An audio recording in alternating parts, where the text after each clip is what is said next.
Et c'est qu'à un moment donné, votre corps vous dit je suis là, ne m'oublie pas, tu m'as ignoré pendant un temps, mais là maintenant, il faut que tu prennes les choses en main.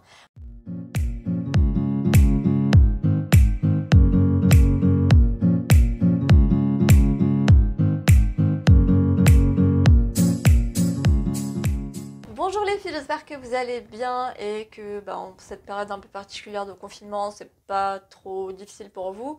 J'imagine que ça doit être un petit peu compliqué pour avancer dans votre guérison étant donné que les rendez-vous pour la plupart sont annulés. Donc je me suis dit que j'allais vous donner quelques exercices que vous pouvez faire chez vous et comme ça vous n'avez plus d'excuses, hein, vous pouvez les faire et avancer même si vous ne pouvez plus aller voir votre sage-femme ou votre kiné ou votre psychologue. Voilà, c'est des choses relativement simples que vous pouvez mettre en pratique dès aujourd'hui. Alors première chose que j'ai notée, c'est de vous poser les bonnes questions. Et quand je dis vous poser les bonnes questions, c'est de vous demander pourquoi est-ce que j'ai du vaginisme, de quoi est-ce que j'ai peur. Ne vous arrêtez pas juste à une émotion, à un sentiment, ne simplifiez pas les choses. Je vais vous donner un exemple, les femmes qui souffrent de vaginisme, souvent elles disent qu'elles ont peur de la pénétration. Mais la peur, c'est juste quelque chose de factuel, c'est juste le résultat de quelque chose. Il faut plutôt vous demander, mais de quoi est-ce que j'ai peur? Pourquoi est-ce que j'ai peur? Et en fait, de remonter à chaque fois comme ça jusqu'à la base et la vraie cause de votre problème. Dire juste j'ai peur, c'est pas une réponse en fait. Donc à chaque fois que vous êtes face à quelque chose, que vous n'arrivez pas par exemple à regarder vos parties génitales avec un miroir, posez-vous la question pourquoi. Peut-être que ça vous dégoûte, mais pourquoi est-ce que ça vous dégoûte? Qu'est-ce qui se cache derrière? C'est vraiment ça. Et je peux comprendre que c'est pas quelque chose de facile parce que quand on est soi-même confronté à un problème, on a souvent du mal à prendre du recul.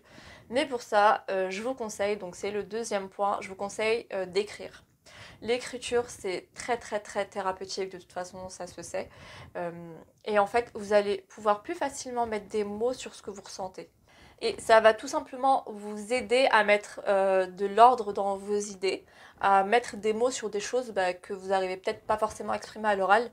Et voilà, de toute façon, écrire, c'est vraiment bénéfique. Et par exemple, il y a un exercice que là, je peux vous donner, qui est d'écrire une lettre à votre corps.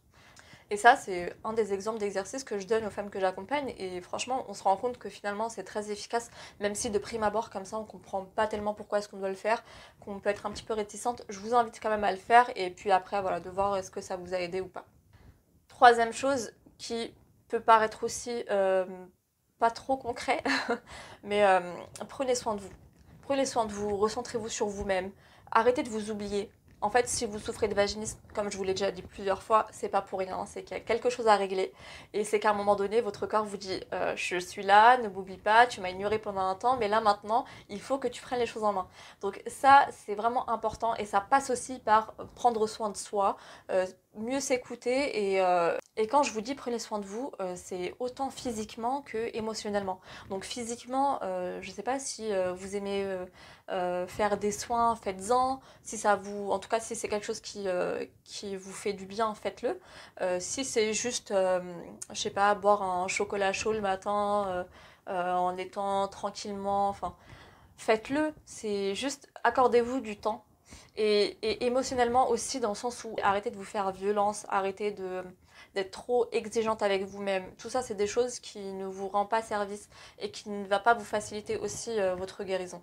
Donc, essayez vraiment d'instaurer euh, une ambiance et même intérieurement une ambiance propice en fait à ce que vous guérissez et une ambiance sereine.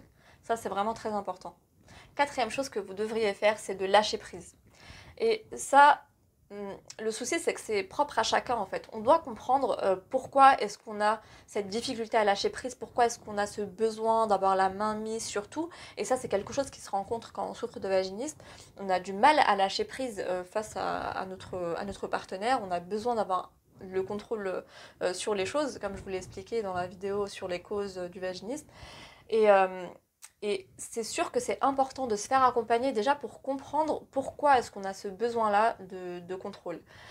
Par contre, ce que vous pouvez faire, c'est de faire des petites actions comme ça qui travaillent votre lâcher-prise.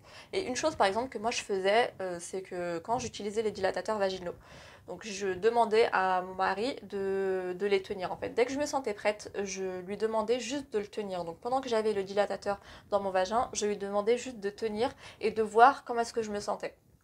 C'est sûr que la première fois, c'est vraiment pas facile parce qu'on a ce sentiment-là, bah oui, de perdre le contrôle totalement. Mais petit à petit, vous allez travailler là-dessus et vous allez un petit peu vous désensibiliser. Enfin, en tout cas, ne plus avoir peur en fait que votre partenaire ait la main mise sur le dilatateur qui est en vous. Donc ça, c'est important de le faire. Après, petit à petit, vous pourrez aller un petit peu plus loin dans les exercices jusqu'à avoir une totale confiance en votre partenaire et ne plus être en mode contrôle total. Cinquième exercice, comme d'habitude, je vous l'ai déjà dit plusieurs fois, mais c'est de regarder vos parties intimes avec un miroir et d'essayer d'analyser ce que vous ressentez, de comprendre vos émotions, de comprendre pourquoi est-ce que vous vous sentez mal, pourquoi est-ce que vous êtes déstabilisé, pourquoi est-ce que vous n'arrivez pas, peut-être que vous n'arriverez pas à le faire, peut-être que même juste l'idée de le faire sera difficile pour vous, mais à ce moment-là, essayez d'écouter pourquoi. Et c'est vrai que c'est difficile de le faire soi-même et c'est tout l'intérêt d'avoir un accompagnement, mais essayez quand même de le faire. Et puis comme je vous ai dit, écrire à chaque fois, ok, je me sens mal, pourquoi est-ce que je me sens mal? Essayez d'aller loin dans les choses et ne pas rester juste en superficialité et de juste vous arrêter au fait que vous n'arrivez pas à le faire. Et puis surtout, si vous n'y arrivez pas dès la première fois, c'est pas grave. Vous pouvez très bien le refaire plus tard. De toute façon, c'est à force que vous allez y arriver. Si vous arrêtez sur un échec, parce qu'en soi, c'est pas un échec tant qu'on n'a pas abandonné, hein. Si vous arrêtez sur un échec, ça va être compliqué, mais ne vous arrêtez pas là-dessus et vraiment continuez, persévérez, même s'il y a des moments plus difficiles que d'autres. Sixième exercice que je peux vous donner aussi, c'est les exercices de respiration. J'en ai déjà parlé. Alors, les exercices de respiration, c'est pas juste respirer comme ça de manière automatique. Non, il faut vraiment se poser calmement, ne pas être dérangé par quoi que ce soit et vraiment prendre le temps de vraiment bien inspirer par le nez, souffler par la bouche et imaginer aussi, c'est quelque chose que je faisais et qui est ultra apaisant, de vous imaginer en fait l'air circuler dans vos poumons et ressortir, etc. Vraiment, c'est quelque chose qui est ultra apaisant et qui a tendance à bien vous relâcher. Et si c'est bien fait, vous sentirez que vos muscles vont instantanément se relâcher. Et en parallèle des exercices de respiration, vous avez aussi les exercices de Kegel. Les exercices de Kegel, c'est des exercices en fait pour apprendre à cibler ses muscles pelviens et pour apprendre à les relâcher. Donc en fait, je vais vous mettre tous les exercices en barre d'infos. Il y a des sites qui les expliquent très très bien. Euh, En fait, ça consiste tout simplement à contracter et à décontracter les muscles. En fait, comme si, par exemple, je sais pas, quand on se retient pour faire pipi, c'est tous ces muscles-là qui rentrent en jeu. Parce que, rappelez-vous, les muscles pelviens, ils entourent l'urètre, ils entourent le vagin et ils entourent pardon, l'anus. C'est un seul et même groupe de muscles qui entoure tous ces éléments-là. Donc, quand vous allez contracter ces muscles-là, vous allez sentir que ça contracte et l'anus et le vagin et l'urètre. Donc le but, c'est déjà d'apprendre à les identifier et ensuite apprendre à reconnaître quand est-ce qu'ils sont contractés et quand est-ce qu'ils ne le sont pas. Parce qu'on a tendance, moi je me rendais compte que des fois dans la journée, j'étais toute crispée sans raison apparente et quand je me rendais compte, en fait j'essayais de avoir le contrôle là-dessus et de les relâcher, ou en tout cas qu'ils soient plus très très contractés comme je l'étais. Et donc, les exercices de respiration et les exercices de Kegel peuvent être associés ensemble en même temps et pour une plus grande efficacité. Et voilà, tout ça, de toute façon, c'est des choses qui sont importantes d'apprendre à bien respirer, apprendre à cibler, à reconnaître ses muscles, quand est-ce qu'on est contracté, quand est-ce qu'on ne l'est pas. Parce que je vous rappelle que quand on souffre de vaginisme, le problème c'est que nos muscles en fait sont contractés et c'est ce qui fait que la pénétration n'est pas possible, n'est pas faisable. Donc, toutes ces choses-là sont quand même des choses importantes. Et dernière chose dont je vous ai déjà parlé plusieurs fois et qui à mon sens est vraiment très importante, de toute façon je vous ai fait une vidéo là-dessus, c'est les dilatateurs vaginaux. Donc voilà, je vous invite à aller regarder la vidéo si ce n'est pas déjà fait, je vous la mettrai en barre d'infos ou en fin de vidéo. Voilà, franchement c'est vraiment quelque chose qui aide beaucoup, même si c'est vrai que ça peut être effrayant de prime abord, mais au moins essayez de bien vous renseigner là-dessus et ensuite faire votre choix, voilà. Voilà, ce sera tout pour moi. J'espère que cette vidéo vous aura aidé. J'espère que les exercices que je vous ai donnés vous sembleront pertinents.